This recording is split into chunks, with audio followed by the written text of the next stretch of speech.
Education on January 22nd, better known as NEK Day here in the Capitol. And we have a full committee room of folks from the Northeast Kingdom here to talk to us and to listen into all of the testimony.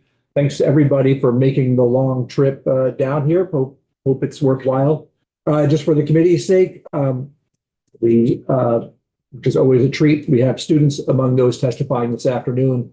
And I think really without further ado, let's just get rolling. John Castle, welcome. You're going to serve as our Master of Ceremonies today, if you would.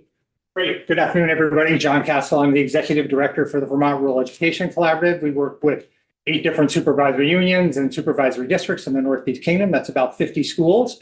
We provide a number of youth and adult programs, as well as involve ourselves in a bit of advocacy from time to time. So thank you for having us here today. We've got a great lineup of educators from the Northeast Kingdom, and we have some superintendents, building administrators, board members, and we have some students that are going to back clean up for us. And so that's really wonderful. My 2 things that I wanted to put out to you today is we know that you're going to be spending a fair amount of time wrestling again with Act 73 and moving forward with education finance. And those are all very important things and complex things. But please don't lose sight of important policy issues and funding issues around things like community schools and teacher workforce development. Those are things that I think are really important, and it's easy to see them off the radar with those other much larger issues. So that's my encouragement for you to be thinking about. Well, without further ado, we're going to turn to our one board member speaking today, Kate Freedy from Danville. Okay, come right up and take it away. My name's You may have a seat. Right. So my name is Kate Freedy. I am a resident of Danville and I serve on the school board there. I've also been a teacher at Hazen Union School for the past 10 years. And even though my experience is shaped by both of my roles in Vermont's rural public education landscape, I do want to be clear that I'm speaking only as an individual who cares deeply about my Northeast Kingdom communities, our schools, our students, and the future that we must work to create and sustain together. Danville is a small town in a unique position. We have a pre-K-12 public school of 317 students. Danville High School has 88 students, and it is the only public high school in our corner of the Northeast Kingdom. We serve all Danville residents, as well as students from surrounding towns who choose to attend Danville School. Students choose Danville because of the opportunities to build close relationships in our small school environment. We also receive a greater portion of students whose needs for special education and other support services cannot or will not be met at our neighboring independent schools. As we crunch the budget numbers, we see special education, health insurance, mental health services, and transportation costs continuing to outpace inflation and the ability of our taxpayers to comfortably pay property tax bills. In our current system, public schools must play by different rules than the independent schools that also receive public tuition dollars. I'll say it feels a bit like playing a basketball game, but for some reason, only one team is allowed to tie their shoes. October 7th, the Danville School Board received a petition that called for a town vote on whether to close our high school at the end of the school year, this school year. An intense period of important, though difficult and contentious conversations ensued, fueled by rumors, projections, and assumptions associated with the possible ramifications of Act 73. Of course, taxpayers wanted to know if closing our high school and tuitioning our 9th through 12th graders would save them money. There were lots of unanswerable questions, many of them based in the uncertainty of state education legislation. But it became clear that at least in the first year, our taxes would increase if we closed our high school. Many Danville residents, students, and school staff members made passionate arguments in support of Danville High School's continued operation and against Act 73. Throughout the process, Danville neighbors on both sides of the vote wanted to make their own decisions about our school before a decision was made for us outside of local connections with our community's needs and goals. Ultimately, Danville voters packed our school gymnasium on a Saturday afternoon in December for an in-person only vote on high school closure. By a margin of 480 to 75, Danville voters overwhelmingly showed their support in favor of continuing to operate Danville High School. The entire legislature would do well to pay attention to those numbers. 480 to 75 voters in a very purple town voted to operate a small yet tenacious rural public school where students have access to academic and extracurricular opportunities, not despite our size, but because of it. 480 to 75 Danville voters recognize that Danville School is educating our children and those of our neighboring towns in the most appropriate, equitable, and accessible way possible. 480 to 75 voters found it was in their own and their town's best interest to keep our tax dollars in our public education system. If we are seeking to improve public education in Vermont, and I hope that we all are, let's do that in a way that we might all be able to get behind. Many parts of the state expending educator energy on chasing class size minimums as the state's metric of success is only leading to some twisted, sick version of Survivor playing out in our schools, our boardrooms, and in our faculty meetings. Instead, let's focus that energy and professional expertise on tackling improved educational outcomes. Let's focus on improving literacy, communication, and critical thinking skills among our students. Let's focus on graduating young adults who are prepared to enter an academic institution, training program, or career field of their choosing and become contributing adults in our communities. Public education is the foundation of our democracy, and I am not ready to give up on either our democracy or equitable access to public education in Vermont. Thank you for your time and attention today. Thanks very much. And have you sent your testimony? Yeah. Great. Thank you. Next up, Lisa. Okay. Lisa, have a seat. Yeah. Okay, I realized I printed this out and then realized I should have printed it a little bigger because my eyesight isn't quite what I think it is these days. I'll be, I think I'll be okay. Okay. I'll give it a shot. So, good afternoon and thank you for having us here today. Just in me to speak on behalf of rural Vermont. My name is Lisa McCarthy and I'm the principal of Craftsbury Schools. And Craftsbury is a pre-K-12 district located in Orleans County. We are a member of Orleans Southwest Supervisory Union, which encompasses the towns of Craftsbury, Wolcott, Hardwick, Greensboro, Stannard, and Woodbury. Craftsbury is a town and community that deeply values education and the importance of local democracy, and local decision-making. There's been tremendous support in our pre-K-12 school system historically, and this remains true today. We currently stand out in our region as a school that has a stable school population. We are not declining in enrollment like many other schools in Vermont. We are a school with a community school mindset. We have over 25 active community partners, not including family volunteers, who we engage with on a daily basis. One example of this is our connection to the Freedom and Unity Town Committee. Just last week, I met with this committee, which includes a high school student representative, to plan our mock town meeting experience for students in grades 3, 4, and 5. This event is an experiential learning opportunity, and not only is an example of our work with our community partner, but is an important component of the educational experience in Craftsbury that teaches students about civics, the importance of local democracy, and the ability to have a voice in decision-making within their community. The connection we have fostered between community and school provides not only increased educational opportunities for our students, but also creates the groundwork for a robust and thriving rural town. In Craftsbury, our school board, administration, and community members are not afraid to engage in the hard work and local democracy to have the tough conversations needed in regards to balancing educational priorities and fiscal responsibility. This current budget season, our original draft budget had a projected 12% total increase. The Secretary, Zoe Saunders, recently called on school boards to engage in the tough work of maintaining fiscal responsibility, and the Craftsbury Board and community rose to this call. There was input, a lot of input. There were many conversations, there were school board meetings, and ultimately the budget that was approved by the board reflected a 6% increase. I want to be clear that I'm not opposed to change at the state level in regards to education. I think change needs to happen.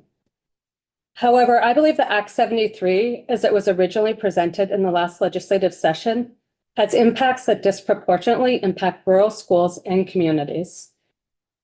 While it is an education reform bill, I have no doubt that when small rural towns lose their community school, the community as a whole is negatively impacted. Roxbury is a prime example.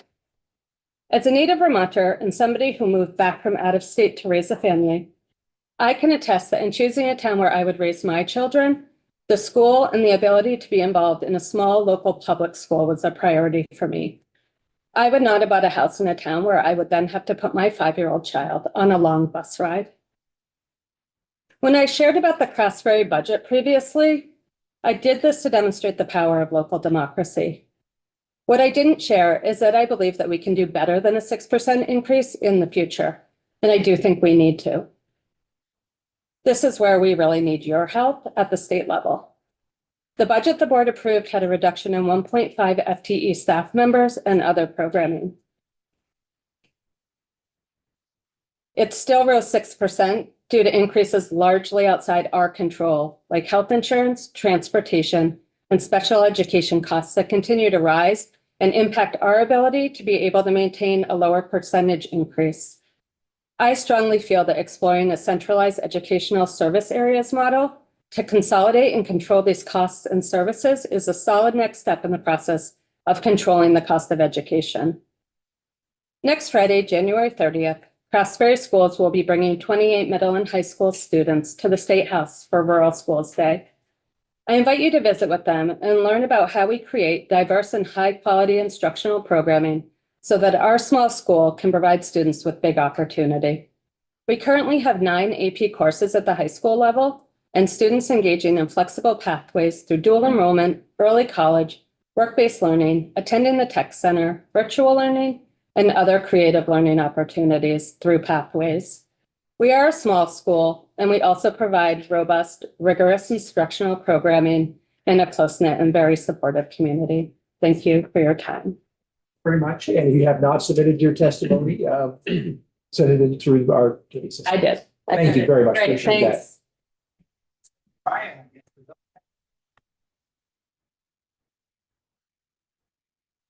Good evening, everyone. My name is Brian Bloomfield. I'm the head of school at Linden Institute. I need to take my glasses off to read. It's my pleasure to be with you here today to speak on the vital importance that independent schools play for many Vermont students, especially those in remote locations in Vermont like the NEK. While I know that this topic can be controversial and raise passionate ideas from people, today I have the advantage of not being a politician, but a career educator. This lets me speak about what I see as helping students, separate from the many policy choices you have to consider. If you'd like, I'd be happy to come back another time and chat about those as well. In parts of the NEK, the independent high schools are the only venue for some students. While there are public high schools, topography, transportation, and geography make some of them inaccessible for many of our families. At Linden Institute, we serve almost 400 students from 24 different sending towns. And while we do have a small boarding program with 24 students from 13 countries, 95% of our students are local. Sometimes I hear people talk about independent schools like Ivory Towers, or that they are not interested or not able to serve students with special education needs. Our data from AOE shows that 56% of our students at Linden Institute qualify for free and reduced lunches. 25% of our students are on active IEPs, and nearly 40% of our students are on some sort of documented learning plan. Each year, about half of LI graduates go on to some form of continuing education, and half of them go into the workforce, many through our CTE program, which is the only one in the region. Now, my background is in literature, and that field of study goes back thousands of years. Education, in contrast, has been an academic field for less than 100 years. And in that time, we are faced with emerging research in brain learning, technology, pedagogy. And with all that, it seems like our understanding of what it means to teach and to learn evolves on an almost daily basis. And yet, through all of that work, changing themes, one that seems to endure is that all students do not learn the same way. One approach does not reach every student successfully. Now, I'm a product of public school, having gone to public K-12 schools and both public and independent colleges. I have worked in both public and independent schools in my almost 3 decades long career in education. And I have great respect for any school that can lift up a student. And I know that not every school works well for every student. That is why independent schools exist, because parents see that their children sometimes need a different approach. Independent schools are not all the same. Some focus on experiential education, some on special education, some on project-based learning, outdoor learning, therapeutic support, college prep, career pathways, and so on. We are designed to be laboratories for pedagogy and have more freedom than traditional public schools to explore differing types of educational practices. If I had my way, independent schools and public schools would exist in a robust partnership where we share successful strategies, and through that sharing, we're both made better able to lift up our students. If it is possible to put aside politics and political platforms, our faculty and staff know that's the same blood and the same mud, and every student deserves a pathway to success, regardless of where they attend school. So do not hate us, do not fear us, instead partner with us. All of us believe that these children's futures are the most important thing we fight for, and today, more than ever, it feels like a fight. Kids today face so many challenges, and they have to strive harder than ever before to find their own pathways towards happiness and success. As educators and legislators, we need to be allies now. So, to you all, I extend my personal invitation to please come and visit our schools in the NEK, get to know who we actually serve, who our students and families actually are, and you'll see how we need to partner together to help these students to find success and happiness in life. Thank you. Very much. Great. John? Afternoon, representatives. Happy NEK Day. I'm Sean McMahon, Superintendent of the Kingdom East Supervisory District, and we serve the wonderful towns and nearly 1,700 students of Burke, Concord, Lunenburg, Linden, Newark, Sheffield, Sutton, and Wheelock. I think that I bring a unique perspective since I spent the first 22 years of my educational career in Vermont in Chittenden County, serving Charlotte, Heinsberg, Shelburne, St. George, and Shelburne as the CVU principal, and in Winooski as their superintendent for 10 years. In my nearly 3 years in the Kingdom, I've come to appreciate and love the people and the place. Kingdom Trails, Burke Mountain, Lake Willoughby, Newark Pond, Mount Pisgah, vast trails. I mean, I could go on forever about the beautiful natural spaces and variety of outdoor rec opportunities that make the NEK a highly sought after destination. NEK folks are family and community centered, and they'll do anything to help others in need. In fact, their values are remarkably similar to the New American families I worked with in Winooski. And what I've noticed since being in the NEK is their so-called resilience, their rural toughness, and self-sufficiency sometimes are used as a rationale to not provide the necessary or similar resources that other regions of the state receive. Today, I want to advocate on 4 fronts for the NEK, which are all interrelated: housing, healthcare, flood planning and response, and of course, education. As we all know, housing is an issue. It's the foundation of a strong Northeast Kingdom economy and community and a strong state. We need a variety of housing to attract people at all income levels to support jobs, employers, new community members. And lastly, on the housing piece, homelessness. We need to address the homelessness issue in a preventive way and in a dignified and stable approach. At KASD and across the state, we lose teaching candidates every year due to lack of housing options and affordability. Healthcare. Rural hospitals, primary care, human services are critical safety nets, and we see the resources for these being decreased across our country right now. Sustaining rural healthcare, including mental health supports, is essential for our healthy communities. Our students and families continue to need more health and particularly mental health supports than are currently available in the NEK. Flood planning and response, we need stronger systems. We need rapid mobilization. We need infrastructure investment, the whole gamut so that we are prepared. I still don't feel like we are prepared in this moment. And I know that we will come together to do whatever it takes, but it would help to have this systematized and have some investment in the infrastructure. So now to education. Strong rural schools, both public and independent, are essential for strong communities and a strong Vermont.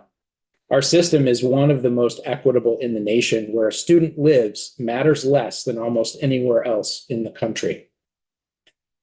So let's talk about Act 73 a bit. It is focused on governance, quality, and finance systems. Good governance is required for any improvement in student outcomes, but mega districts are not the answer. And there's no research to support improved student outcomes by forming these massive districts. Quality.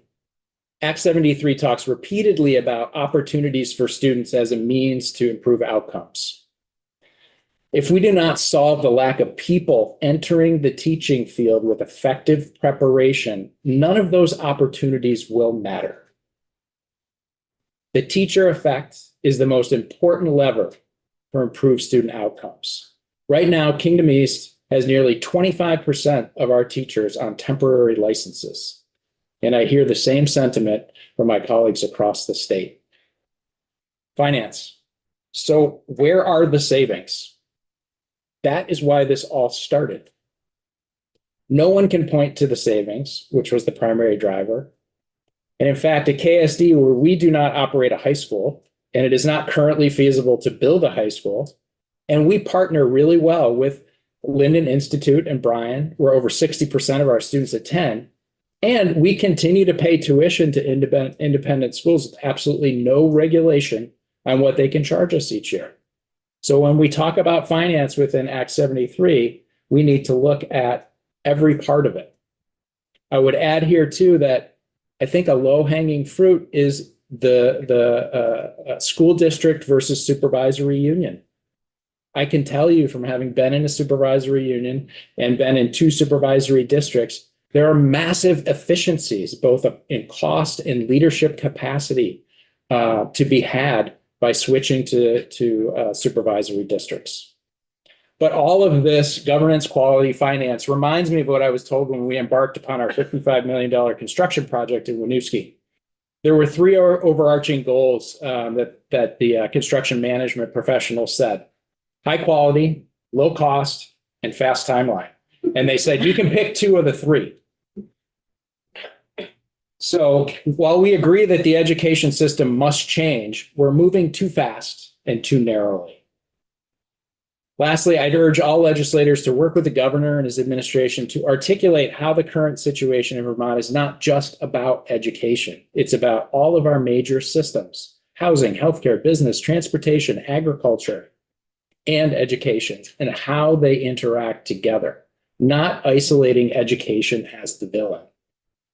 And most importantly, it's about the people of Vermont and collectively defining who do we want to be as a state. This broader and more complicated question needs to be addressed if we're to create a sustainable and effective plan for the future of Vermont. Thank you for your time and your leadership, and please always consider the needs of our unique and incredible NEK region, and most importantly, our NEK people. And before I go, I'm really excited that they're going to introduce themselves, but the stars of the show this afternoon, I think, are our 3 students from Kingdom East, all hailing from the Burketown School. Great. Thank you very much. Welcome. Would you all like to sit together or come up one at a time at the front? Okay, great. Who's first?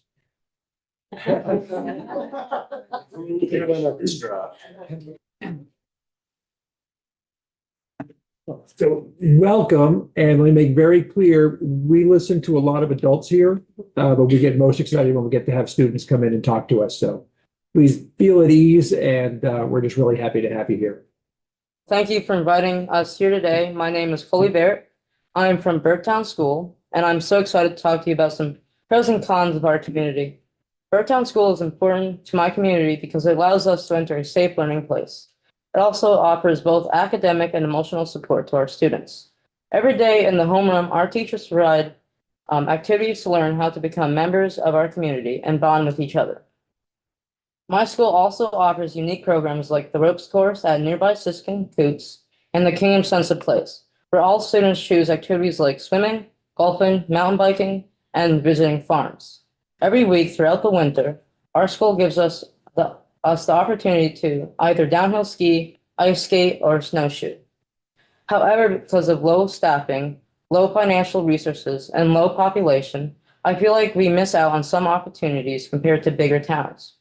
Fortunately, our classmates could not be with us here today because of bus staffing shortage. We need a new gym because it's so small. The trailer that we use for classes are supposed to be temporary 25 years ago. They are still in use and they are tiny, hot, moldy, and infested with rodents.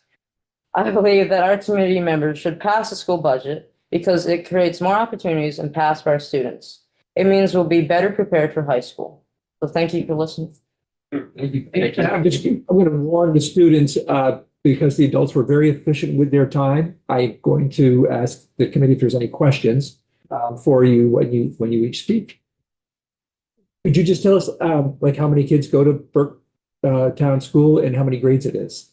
I think there's about 180 students and it's pre-K through 8. And then where do most kids from your school end up going to high school? Either LI or the St. J Academy. Very much. Thank you.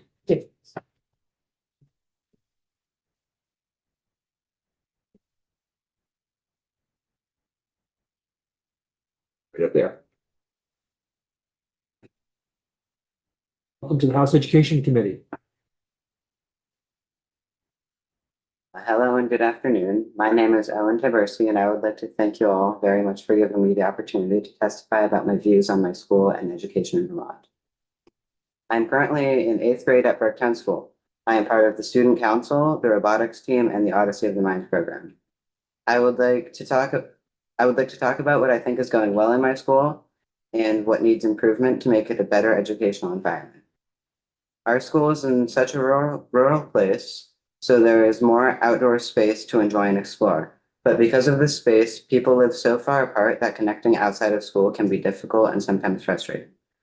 Many parts of our school's campus are very nice. We have bike trails, a soccer field, a pavilion, and a softball field. But I think that some of the buildings could be improved. Both the gym and the cafeteria are quite small and very old.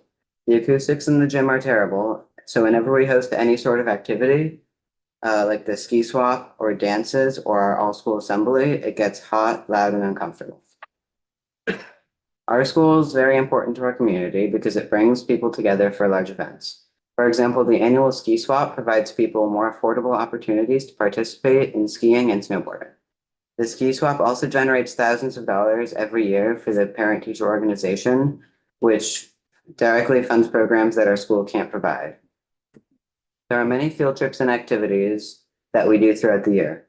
Last year, our school started experiential learning. Once a week, we would leave school around lunch and go to our chosen experience, either mountain biking, playing musical instruments, or fishing. I found this to be a very fun way to get out of the classroom and do enriching activities with the community. Our school's after-school program helps fund some of the activities that I do, as I mentioned before. The robotics team and the Odyssey of the Mind program promote growth in teamwork and problem-solving skills. I think that passing the school budget each year is very important because it helps fund the materials and other programs that we need. But I realize that it can be financially difficult for the community members because whenever the budget is raised, the taxes are also increased. Thank you again for giving me the opportunity to testify about my school and Vermont's education.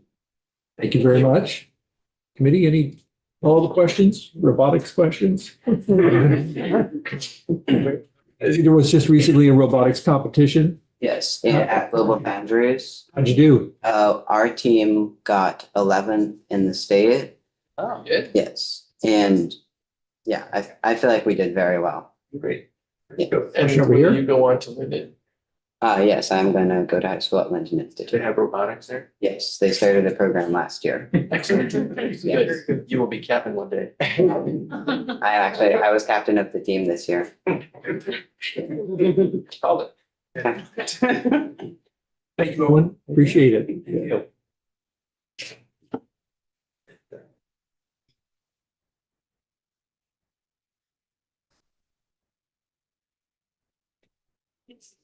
So, good afternoon, everyone. I am so honored to be here today. I am Lenore Steen, and I go to Burketown School. My school has been a welcoming community with great educational opportunities as well as a positive learning environment. During my time at Burke, I have had a fun-filled educational adventure, learning while hiking, presenting, and more. The inclusive and kind space at Burke makes me so grateful to be in a generous, healthy environment. I appreciate my school and educators more and more every day. Burke Town School is important to my community because it brings people of all ages together at fundraising events. While the legendary Burke Ski Swap brings affordable equipment to our whole community, other events like bingo night and our dances help bring out both our older and younger community members. My school's rural location is one of its biggest assets. We don't have to travel far to get to great hiking trails and have outdoor adventures.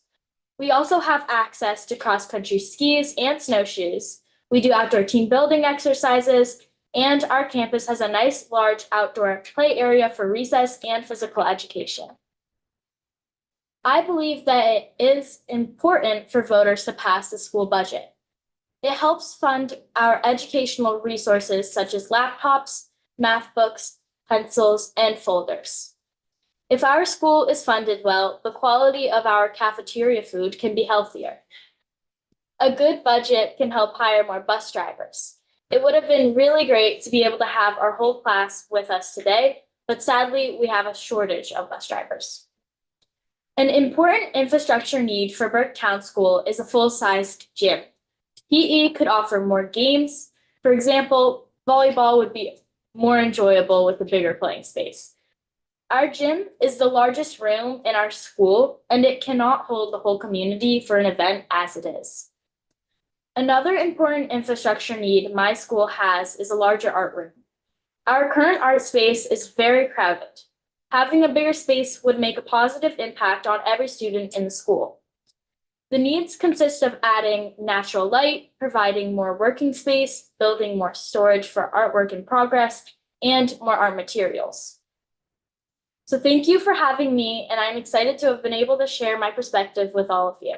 I appreciate your support of the Northeast Kingdom community, and your service is greatly noticed in Burke. We are all grateful to have it. Thank you. Can't we see if there's any questions? I'll ask one. As you're all in eighth grade, so you have your big decision as to where to go to school next year. To what, I guess, I grew up in a one school district place, so we all went to the same place for high school. To what extent does sort of your peers, your friends sort of help you in making that decision? And what do you feel sort of as a bit of a loss maybe because you're clearly some are gonna go one place and some are gonna go to the other. How do you guys all navigate that? It must be very hard. Yeah, it is. It's nice knowing that we're gonna make new friends, and it's been really great. I've been at Burke Town School since March of last year, actually, and it's been really welcoming for the time I've been here. And I've made really good friends too. And it's gonna be hard not seeing them at school, but I think it's comforting knowing that I'm gonna make new friends and I can always make it a point to see them outside of school. Yeah. Thanks. Where did you come from if you weren't there? I came from Newark, actually. Jersey. Newark. That's surprising. No, it's just the next town over, but I live pretty close to like the border of Burke and Newark. Okay. And it's a very, very small, Newark is very small, and I needed some more peers for sure. Okay. Yeah, but, Did you bring your parents with you? oh, no. Let's go back. Never. Well, I have some friends that are still. Yeah, and then for school, I feel like, my choice is like based off of what I want to do. So I am really into sports and soccer, and they've got a really good program at St. Johnsbury Academy, and that was a big add for me to go to. I've chosen to go to St. Johnsbury, so that's definitely like a big part for me. How far is it? From my house, actually, it's around 45 minutes, so it's pretty far. But my brother goes there too, and he has his license and he can drive it inside. That's what I'm saying. That's it. Thank you very much. Thank you. Because folks in the NEK are very efficient with their time, thank you all very much, but I just want to open it up to the committee if you have questions for any of the folks who spoke to us that you'd like to follow up on.